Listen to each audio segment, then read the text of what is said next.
कुछ साल पहले भारतीय सिनेमा में एक मूवी रिलीज हुई थी चक दे इंडिया, जिसमें दिखाया गया था कि भारत की लड़कियां किस तरह से नेशनल और इंटरनेशनल गेम खेलती हैं और भारत का नाम इंटरनेशनल स्तर पे ऊंचा करती हैं।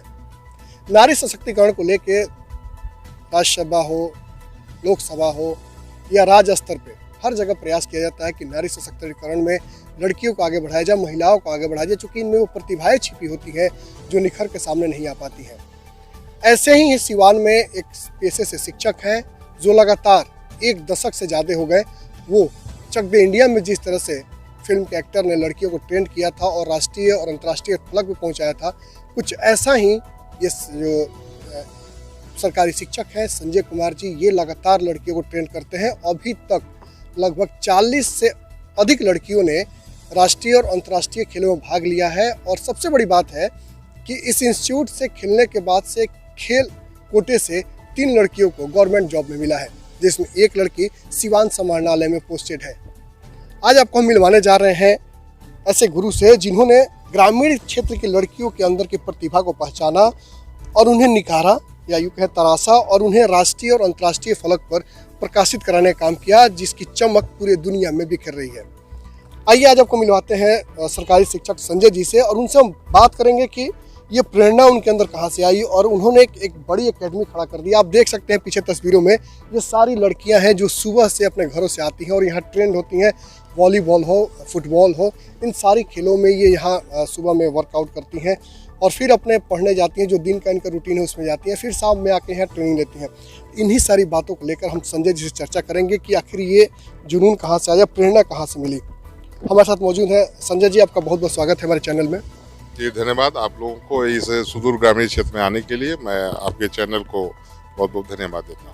संजय जी, हम ये जानना चाहते हैं, चूँकि एक मूवी आई थी चक दे इंडिया, जिसमें फिल्म के एक्टर ने लड़कियों को ट्रेंड किया था और इंटरनेशनल स्तर तक पहुँचाया था। हूबहू यही काम लगातार एक दशक से ज़्यादा हो गया आपको करते हुए और आपने लगातार राष्ट्रीय हो या अंतर्राष्ट्रीय स्तर पर यहाँ की लड़कियों को खेलने का मौका दिया है और लड़कियाँ प्रकाशित भी हुई हैं। ये जुनून प्रेरणा कहाँ से है? दरअसल में मैं राजकीय आदर्श मध्य विद्यालय मैरोवा में शिक्षक हूँ, नियमित टीचर हूँ। और जब मेरा स्थानांतरण गुठनी से यहाँ हुआ 2009 में, तो यहाँ 2 लड़की हमें मिली, पुतुल कुमारी और तारा खातून। इन्होंने काफ़ी प्रेशर दिया, उसमें पाइका हो रहा था हमारे ही स्कूल के खेल मैदान में कि सर जी हम लोग दौड़ने के लिए जाएंगे। मैं उन दोनों बच्चियों को काफ़ी इतना रिजिड हो गई थी कि ले जाना पड़ा न चाहते हुए भी। जब मैं ले गया तो लड़कियां जो है प्रखंड स्तर पर गोल्ड मेडल दिया, पुनः इनका सिलेक्शन जो है जिला स्तर के लिए हुआ। जिला में लोगों ने दरोगा राय में, वो दिन मुझे याद है, हजारों की भीड़ थी और जब हमारी छात्राओं ने जब गोल्ड मेडल लिया, पता नहीं मेरे अंदर कहाँ से एक ऊर्जा हुआ कि नहीं मुझे अब काम करना है बेटियों पर। और स्टेट के लिए ये लोग सेलेक्ट हुई, छपरा में स्टेट था और वहाँ भी लोगों ने मेडल लिया और पुतुल कुमारी का चयन जो है राष्ट्रीय प्रतियोगिता के लिए भी हुआ। तो मुझे लगा कि नहीं, गांव में प्रतिभाएं हैं और मैं एक शिक्षक हूं और शिक्षक का कर्तव्य होता है कि बालकों का सर्वांगीण विकास करें। तो मैंने सोचा कि मैं इनके पर काम करूंगा, इनको प्लेटफॉर्म देने की जरूरत है। सो प्रेरणा मुझे यही से जगी और मैंने काम करना शुरू किया। लगातार एक दशक से ज़्यादा हो गए, कितनी लड़कियों को अपने राष्ट्रीय और अंतर्राष्ट्रीय लेवल तक? देखिए, किसी भी स्कूल के लिए सबसे बड़ा कंपटीशन होता है स्कूली वर्ल्ड कप, और हमने अपने विद्यालय से 2 लड़कियों को, तारा खातून और अर्चना कुमारी को वर्ल्ड कप तक पहुंचाया फुटबॉल के क्षेत्र में। फ्रांस बोलोटेक्स में 2013 में जाकर के खेली। अमृता कुमारी भारतीय अंडर 16 की कप्तान भी रही भारतीय टीम की। निशा कुमारी 2 बार जो है भारतीय अंडर 40 टीम में सेलेक्ट होकर के इंडिया के लिए खेली। इसी तरह से हैंडबॉल में हमारी खुशबू कुमारी, अभी मनीषा कुमारी, रागनी कुमारी, फिर खुशबू कुमारी यादव जो आसाओं की है। चूँकि इन लोगों ने अंतर्राष्ट्रीय स्तर पर जो है परचम लहराया है भारत का, और राष्ट्रीय प्रतियोगिताओं में हर वर्ष कुछ न कुछ जो है बिहार के लिए ये हमारी बेटियां जो है पदक देती हैं। तो ग्रामीण क्षेत्रों में जो प्रतिभाओं की कमी नहीं है, ज़रूरत है उन्हें उचित प्लेटफॉर्म देने का। आप जो ये रानी लक्ष्मीबाई स्पोर्ट्स एकेडमी का ये बिल्डिंग देख रहे हैं, इसमें 30 लड़कियाँ रहती है रेसिडेंशियल, और उनका खाना पीना, कपड़ा लता, पढ़ाई लिखाई, दवा दारू, जितना भी चीज़ होता है यहाँ फ्री ऑफ कॉस्ट, एक पैसे नहीं लिए जाते हैं और उनको सपोर्ट किया जाता है, उनको किया जाता है। ये विगत में 2016 से लगातार जो है रेसिडेंशियल एकेडमी में चला रहा हूँ। पहले तो काफ़ी परेशानी होती थी। 2020 के पहले यहाँ तक कि मुझे अपना सैलरी भी खर्च कर देना पड़ता था, कहीं कहीं से कर्ज भी लेना पड़ता था, चूँकि राष्ट्रीय स्तर की बेटियां हैं और इनका मनोबल, किट के लिए, जूता के लिए मनोबल इनको जो है इनका टूटे नहीं, इस व्यवस्था को बनाए रखने के लिए मुझे जो है काफ़ी परेशानियों का सामना करना पड़ा था।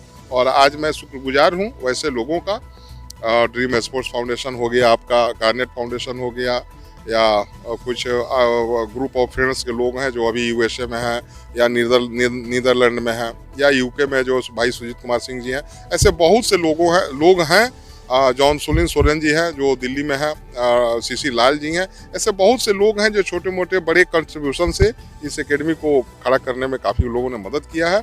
और आज जो है मुझे कहने में कोई अतिशयोक्ति नहीं है कि माननीय प्रधानमंत्री जी का जो फिट इंडिया का सपना है, बेटी बचाओ बेटी पढ़ाओ का जो सपना है, मैं अपने और समाज के सहयोग से मैं पूरा कर रहा हूं। क्योंकि सरकारी एक्टिविटियां जो है वो फाइलों में बड़ी टाइम लगता है, उसमें बड़ी सारी प्रक्रियाएं हैं और उन प्रक्रियाओं से मैं नहीं जुड़ सकता हूं। इसलिए मैं अपने स्कूल आवर के पहले और स्कूल आवर के बाद, चूँकि मेरा रोजी रोटी नौकरी से चलता है, तो 9 से 4 मैं विद्यालय को देता हूँ, ईमानदारी से काम करता हूँ। बाकी 9 बजे के पहले और शाम 4 बजे के बाद जो है मैं इन बेटियों के ऊपर काम करता हूँ। संजय जी, जो सपना आपने देखा था एकेडमी खड़ा करने का, ग्रामीण प्रतिभाओं को राष्ट्रीय स्तर पर लाने का, वो सपना धीरे धीरे साकार होता दिख रहा है। लेकिन सबसे बड़ी बात यह है कि जिस तरह से सपने को साकार करने में आपको परेशानियां आई, किन किन लोगों ने आपको सपोर्ट किया? दरअसल में जब मैं 2009 में शुरू किया था तो यह सिवान का पहला महिला फुटबॉल टीम था, जिसका रानी लक्ष्मीबाई महिला फुटबॉल क्लब हमने नाम दिया था। उससे मतलब काफ़ी परेशानी आई। बहुत सारी परेशानियां आई। एक तो लड़कियों को हाफ पैंट में पहन करके खेल मैदान में जाना, ये लोगों को पच नहीं पा रहा था, क्योंकि एक सिवान के लिए एक महान, एक क्रांतिकारी कदम था, एक क्रांति था, क्रांति आ चुकी थी, बेटियों को जगाना था, एक नए क्षेत्र में काम करना था। तो नए क्षेत्र में काम करता था तो परेशानियां तो थी, ग्राउंड में बोतल को फोड़ देना, ग्राउंड में पैखाना कर देना। हमारे आदर्श मध्य विद्यालय मैरवा का खेल मैदान है, तमाम तरह का जो है लोगों को द्वारा छीटाकशी करना, लड़कियां प्रैक्टिस करती थी, उसमें बाइक चलाना, उसमें साइकिल चलाना, मोबाइल से अश्लील गीतों को बजाना।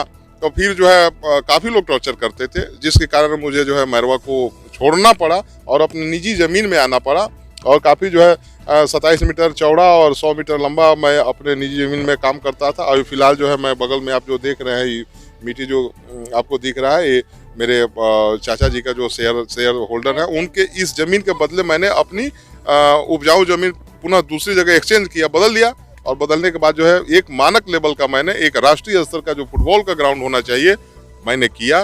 क्योंकि सिवान में कोई अच्छे कायदे का कोई स्टेडियम ही नहीं है। और स्टेडियम मैरवा के लिए जो पैसा भी पास हुआ था, आदरणीय यहाँ जो महेंद्र बाबू जिलाधिकारी थे, अपने प्रयास से जो है 17 लाख रुपया उन्होंने मुख्यमंत्री स्टेडियम निर्माण योजना के तहत सरकार से कराया। पता नहीं क्या हुआ विभाग में, कैसे हुआ, क्या हुआ कि वो ग्राउंड नहीं हुआ। तो चलिए, वो फाइलों की बात थी, वो नहीं हुआ, लेकिन मुझे करना था। दरअसल में सर मैं आपको बता दूं कि काम करने के लिए कोई बहाना नहीं होता है, काम नहीं करने के लिए बहुत सारे बहाना है। मुझे काम करना है। मैं काफ़ी जो है माननीय प्रधानमंत्री महोदय से काफ़ी मैं प्रभावित हूँ। खेलो इंडिया और बेटी बचाओ बेटी पढ़ाओ, तो मैं यहाँ अपने एक अनोन जगह में, एक ग्रामीण क्षेत्र में मैं जो है बिना किसी खर्च के, बिना किसी सहायता के, बिना लाग लपेट के मैं काम कर रहा हूँ। और प्रधानमंत्री महोदय का जो सपना है उसको पूरा करने में मैं एक थोड़ा सा सहयोग कर रहा हूँ। संजय जी, अगर आपको बेहतर माहौल मिलता, बेहतर सुविधाएं मिलती, तो ये लड़कियाँ अभी कहाँ से कहाँ पहुँची? दरअसल में मैं आपको बता दूं कि सर इसी ग्राउंड से, इसी खेल मैदान से हमने जो है राष्ट्रीय स्तर पर वर्ष 2016 में मिर्जापुर में सिल्वर मेडल दिया था, और उस हैंडबॉल में सब जूनियर में, और उस सिल्वर मेडल से हमारी बच्चियां जो है लखनऊ साई के लिए सेलेक्ट हुई थी। मैं किसी का शिकायत नहीं कर रहा हूँ, लेकिन वे लड़कियां आज तक साई में खेलते हुए भी जो है उस सिल्वर मेडल को नहीं बचा सकी। तो फिर मुझे लगा कि नहीं, यहाँ जो माहौल जो दिया जा सकता है, गांव में जो माहौल दिया जा सकता है, हाँ वहाँ एक खुशबू कुमारी है जो अभी एक्सीलेंसी में हैदराबाद भी है, तो वहाँ जाकर के उसी साई से निकल कर रही है। लेकिन जो अपेक्षित जो उन लोगों से प्रतिफल की आशा थी खिलाड़ियों से, साई में जाकर के और एकेडमी में जाकर के मुझे नहीं लगा कि हुआ। तो मैं यहाँ अपने स्तर से काम करता हूँ। हाँ, संसाधन हमें मिले, बेहतर माहौल मिले, तो फिर जो है जरूर रिजल्ट। बिना संसाधन का रोटी नमक खा करके जब हमारी लड़की अमृता कुमारी इंडिया की कैप्टन बन गई, हमने राष्ट्रीय स्तर पर कई पदक दिया, बिहार के लिए खेला, बिहार टीम में शामिल होकर के हमारी बेटियां खेली। तो जाहिर सी बात है कि अच्छे संसाधन, अच्छे संतुलित डाइट मिलेंगे, अच्छा माहौल मिलेगा, अच्छा इक्विपमेंट मिलेगा तो और ज़्यादा बेहतर प्रोग्राम होंगे। कुछ लोग सपोर्ट कर रहे हैं, हमारे खेल प्रेमी लोग हैं जो भारत के विभिन्न शहरों से संबंध रखते हैं, विदेशों में रहते हैं, वो अपने परिवार के माध्यम से हमें सपोर्ट कर रहे हैं, लोग कर रहे हैं। तो आज मैं कर रहा हूँ बच्चियों को पढ़ने के लिए, पढ़ाई लिखाई में हर चीज़ की फैसिलिटी, जो भी बच्चियाँ हैं 30 बच्चियाँ रहती है और 25 बच्चियाँ घर से प्रतिदिन आती जाती हैं। अभी 18 तारीख को मैं जो है हर बच्चियों को जो है ड्रीम स्पोर्ट्स फाउंडेशन के सहयोग से मैं हर बच्चियों को एक साइकिल देने जा रहा हूँ। मैं 32 साइकिल दूंगा 18 फरवरी को। लड़कियां पटना में समाहित होने जा रही हैं। जी, कल जो है हमारी 14 बच्चियां जो है खेल सम्मान समारोह में शामिल होगी। इसमें फुटबॉल की 5 लड़कियां हैं, हैंडबॉल की 5 लड़कियां हैं। अब जब आपका जो है बिहार सरकार का लेटर देखेंगे तो उसमें हमारी 3 लड़कियां जो है अंतर्राष्ट्रीय श्रेणी की हैं, खुशबू कुमारी और एक खुशबू कुमारी यादव जो आसाम की रहने वाली है, जो यहीं रहती है, और एक जो है आपको रागिनी कुमारी जिसके पिताजी मैरवा में ठेला चलाते हैं, बेरूट इंडिया के लिए गई थी, फौलदारी का काम करते हैं, और इनको कल जो है पटना में सम्मानित होना है। और हर साल कोई ऐसा साल नहीं होता है जिसमें इस एकेडमी की लड़कियां नहीं रहती हैं, हर साल सम्मानित होती हैं। ये थे संजय कुमार जी जो कोच हैं, और इन्होंने एक बहुत बड़ी बात कही कि काम करने के कोई बहाने नहीं होते हैं और काम नहीं करने के हज़ारों बहाने होते हैं। बच्चियाँ देख रहे हैं किस तरह से यहाँ खेल रही हैं, ट्रेनिंग ले रही हैं, और इन्होंने बताया कि जब इन्होंने सपना देखा था तो सपने को तोड़ने के लिए समाज के कई लोग आगे आए थे, लेकिन इन्होंने अपने सपने को तोड़ा नहीं, और आज इस मुकाम पे है कि यहाँ के ग्रामीण क्षेत्र की लड़कियाँ राष्ट्रीय नहीं अंतर्राष्ट्रीय फलक पर प्रकाशित हो रही हैं। मणिकांत, दर्शन न्यूज, मैरवा, सिवान।